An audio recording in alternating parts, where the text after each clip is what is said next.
it is. Yeah, I'm recording this presentation today. If anyone has a problem with it, then get out. Deadly. Okay, so, next slide. Do you want to put it on the table? Well, I didn't know where to go. Yeah, There we go. Sorry, yeah, just put there. That actually helps much easier for me. Thank you. I've got short arms. Howard Cooper said that hypnosis is where your mind gets so absorbed in your imagination that your body thinks it's real. And he finds it very interesting when people with anxiety say, oh, I don't think I could be hypnotized, I think I'd be too anxious. When you think about how they become anxious. Take a dog phobic, for example. They're walking in the park, they see the dog, they imagine the dog is going to attack them, and their body responds. Ultimately, they're hypnotizing themselves into being afraid. My name is Sarah Jane O'Neill. I'm a remedial hypnotist, and I teach people how their mind works so that they can upgrade their own patterns of thought and focus on the best strategy for the most happiness. So, does hypnosis actually work? Thing is, I don't have to convince anyone. All you have to do is go into Google, PubMed, hypnosis, and stick in the issue you want to explore. You will find hundreds and hundreds and hundreds of research papers over the last 50 years or so rating the efficacy of hypnotherapy as a powerful tool to help people change how to think, feel, or behave in a wide area of subjects. Now I want you to imagine a genie leaps out from a lamp and says, in 10 seconds, I will change something about you, something about the way that you think, feel, or behave, and you get to choose what it is. What will it be? I don't see Mary Poppins in the room because she's the only one who's actually practically perfect in every way. The truth is, we all have things that we would like to improve about ourselves. And it's not because we are broken or need fixing, it's because we always think we can do things a little bit better. Hypnosis is not just for people who have problems that are holding them back emotionally. It's also a great tool for personal development. So let's imagine something. I want you to stick out your right hand, like this, hand facing up, make a fist, and I want you to lock out your arm from your shoulder to your wrist. I want you to lock it out so tight that if I came around to you, I wouldn't be able to bend your arm. Now I want you to lock that arm out so tight that you can't bend it. Understand? Yeah. Now I want you to stick out your left hand, palm facing down, wrist loose, limp, and relaxed. Yeah, we got it? Mm-hmm. Perfect. Now, I want you to imagine, in your right hand you are holding a bucket. The handle of the bucket is in your hand and the bucket's underneath there, yeah? In your left hand, there's a string around your wrist, and attached to that string are 3 helium balloons. Red, yellow, and blue. They're up the top here. Helium rises. Imagine those things and close your eyes.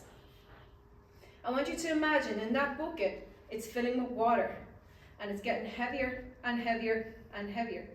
As that bucket gets heavier, you find it more difficult to hold that arm up, and it starts to drift down and down and down towards the ground. Whereas that helium balloon is starting to get lighter and lighter and lighter, and that actually starts to make your hand go up towards the ceiling, and it rises up towards the ceiling as if it's all weightless. And that right hand goes heavier and heavier and heavier all the way down to the ground. I just want you to pause for a moment, open your eyes, and look around the room. Where's the bucket? Where's the balloon? And why have people's hands moved? My bucket's gone up. Usually I need a little bit more time. So I'm just going to go over a couple of my offers. I'll focus a little bit more on one-to-one coaching side today in more detail. But I also offer group workshops. So I go up to companies, I do group workshops in my own gym every month on a different topic. We come in, we talk about the topic. No one actually shares any personal information, and we do the work in the room, changing how they think, feel, or behave in a group setting. So you can do that at your business if you prefer. I also do comedy stage hypnosis. That's something that I started last year. And that's something I'm really interested in because it's fun. It is totally different to what I do in the therapy room, by the way. In the therapy room, I don't ask people to go to sleep. Don't. But in the stage hypnosis, that's kind of like the thing that we rely on to make it work. Okay, so over there I'm looking for sports clubs that are looking to raise money for their club. And if you want to watch my video, it's on the website modernhypnosisclinic.com. Okay, so when someone comes to me for a one-to-one consultation, the consultation is free. And I ask them a series of questions, and then I explain to them how the mind works. And you get an idea of how it works. Then I induce subconscious dominance, because the idea of getting transformational change in the thought patterns is achieving subconscious dominance, communicating with the subconscious mind and asking it to upgrade. So we achieve subconscious dominance in this consultation. This is before they have paid any money. And then if they decide at the end of the consultation that they want to go ahead, in the sessions we then upgrade that pattern of thought that's holding them back. So, and I do it in 3 sessions. Session 1, I say to the client, we change something. Maybe we change everything. The client comes in and I ask them to rate that pattern, that thing that they want to change, that negative pattern, on a scale of 0 being nothing at all to 10 being as bad as it could possibly be. How bad is it? They go into their mind, they imagine it, and they give me a number, and usually it's about 7, 8, 9, sometimes 10, some people say 12, but there you go. At the end of session 1, they leave with that feeling being 0. And that is every single client that comes into me for session 1. They start with a number of 7, 8, 9, 10, and they finish the session being 0. No client leaves the session until that number is 0. I don't hold them hostage, clearly, but we get it down to 0.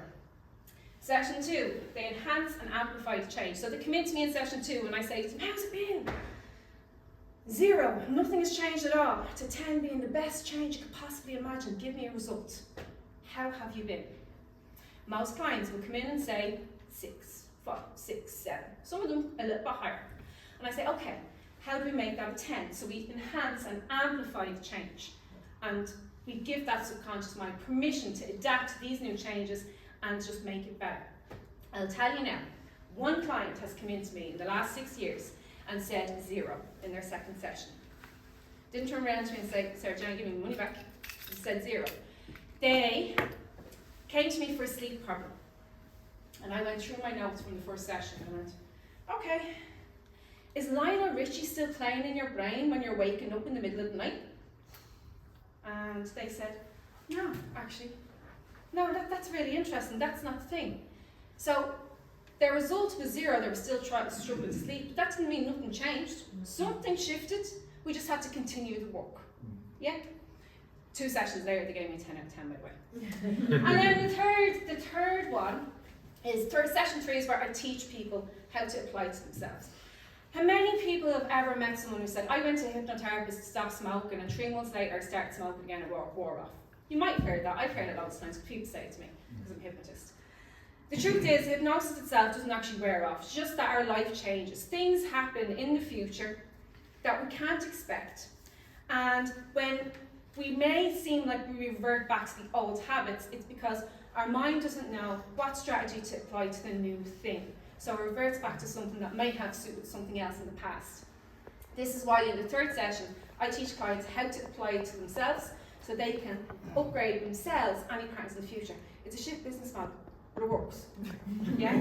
I don't want to see clients week in, week out for years and years and years and years. I just want them in, sorted, and off to go and have a great life. And give me a testimonial. The main thing is, session 1, they get it down to 0. So I'm going to show you a little, very quick video. I might actually have time for 2 videos. I'm timing this, by the way. 7 notes. Whatever was 8 now. No, it's 0. That's what she said. Can you hear this? I worked with Sarah last year when I was struggling with anxiety. As you can probably imagine, COVID impacted us all heavily. One of my major triggers was I felt claustrophobic whenever I went to the cinema. Enclosed spaces really didn't work for me. So using the control method, Sarah was able to identify that trigger and eliminate it, and it was just absolutely fantastic. I can now go to the cinema, and even though when I first walk in, I feel a little bit nervous, I don't have an anxiety attack anymore, and the freedom that that has given back to me, I can't even put a price on it. It's So you can watch the rest of it on the website if you like. Okay. So these are the ideal referrals. Fears and phobias, the likes of public speaking, anything related to a fear, something that you want to improve yourself, any feelings, stress, anger, great results with anger management, sleep issues, that's my thing, I love helping people sleep better. Painkiller, cocaine addiction. Painkillers, what I mean is over-the-counter painkillers, yeah? So Nurofen, Solpadeine, it's silently growing in Ireland. There's so many people who are addicted to them and it's ruining their stomachs. Addicted to Nurofen. Yeah, And because they can just hop to, they can hop to so many different chemists and just get packed and yeah. Emotional trauma, everyone's experienced trauma in their life. Anyone who has not experienced trauma in their life has been living in a bubble. But I help people where that trauma is unresolved and it's holding them back. And then women in menopause for loads of reasons. I'm also a certified menopause coaching specialist. Who I can't work with. That's also very, very important. Bipolar disorder, schizophrenia. Substance dependence. So there's a difference between alcohol habit and alcohol dependence, yeah?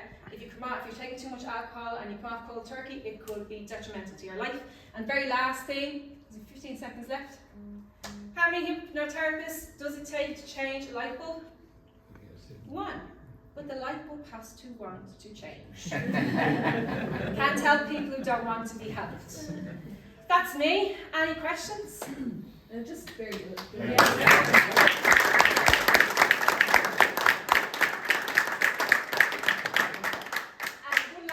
I've recently rebranded to the Modern Hypnosis Clinic, so my business cards don't say that, but that's the website, it's modernhypnosisclinic.com. Well, the QR code will bring you to the website. Super, well done. Do check it out. And it's So mainly in 3 sessions you do that, like Yeah. transformation? Yeah. Okay. Yeah.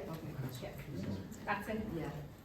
And like in terms of say corporate work, Yeah. you go into companies and do you do individual sessions? Or No, I can offer individual sessions, but I do it as a group, so it's an introduction basically to change work. And something I've been doing in my gym for the last year. I've been experimenting on how I can move that one-to-one stuff into a group aspect. So the workshop is like 2 hours maybe, the more people the longer it will take. But it's the same thing, I explain how the mind works. We pick a specific topic. So next month I have how to stop overthinking with a pharmaceutical company. So I can apply that insights to that specific topic. The one thing I would say to people, regardless if they come to a group workshop or a one-to-one session, is the more specific you are about the change, the better the results will be. Yeah, and you have to give yourself a direction. So if you like, I just have to stop anxiety. Now, if I'm sitting in this chair and I don't want to be sitting in the chair anymore, what happens? So I'm not sitting in the chair. But where am I going? You need to give your subconscious mind direction. You need to give them something to do instead. Yeah. So more specific you are about the result, and the better the result will be. If you're too general, then you might be underwhelmed. So it's not what you don't want, it's what you want. Yes, what you want. What do you want? I asked them that. What do you want? There you go. Sarah Jane, what's the pricing for the 3 sessions? $3.95 for the 3 sessions. And the consultation is free. So at the end of the consultation, we do these imagination exercises to see if the system I use will be suitable. The client decides at the end. There's no sales pitch. Okay, perfect. Okay. And how long are your sessions then? Depends on the The client. individual one? Generally, so first session 1 is where I do all the donkey work. That's what I call it. Sorry. I love that phrase, donkey work. So we do most of the work in session 1, and that could take 45 minutes, an hour. Some people, I've done it for 2 hours, 2.5 hours. It really depends on their response. There's no time limit that way. Session 2 and 3 are really straightforward and quite short, a lot shorter. So it could be half an hour, 20 minutes. Session 3 would be the shortest one, because they've already done all the work.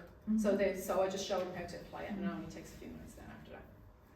So, well, people can expect a consultation, 45 minutes. Session 1, anything between an hour and 2 hours, and then session 2 and 3 is less time. Okay, any other questions? How long do you leave between sessions? It depends on how often the issue is triggered. So after session 1, in theory, they don't feel it anymore. I say, okay, now I want you to go out and test it. Not like CBT where you have to like expose yourself. I said, no, I want you to actually go and test it. How long do you think you need now before you really go and test it and tell me whether you've got great results or not? So most people, it's between 1 to 2 weeks after the first session. Even with a fear of flying, they're not flying for months, but I know it's changed when they are interested in going to book the flight. That's how you know it's not about getting on the plane, it's the thoughts about getting on the plane. Yeah?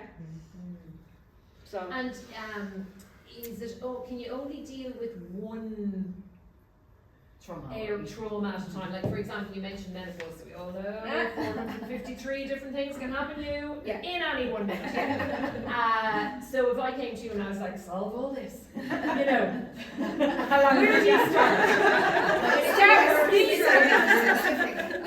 To answer your question, I start with sleep. Right. Yeah. And I start with sleep with pretty much every client. There has been multiple patterns that we've worked on in session 1, but I never go back to the work in session 1 for session 2 and session 3. So it depending on the consultation, I might say to the client, well listen, we could do sleep and emotional eating in that session. Yes. Yeah. And if we have time I just want you to prioritise what is your number 1 priority, and I think of it as an umbrella pattern. What if that then would have a knock-on effect to everything else? And that's what I should be thinking of when I'm working with clients as well. So, but sleep is the first thing for menopause. And then after that then, emotional trauma, because statistics show that women who have been through trauma are more likely to get menopause symptoms than those who haven't. Isn't that mad? There you go. Thank you very much. I know,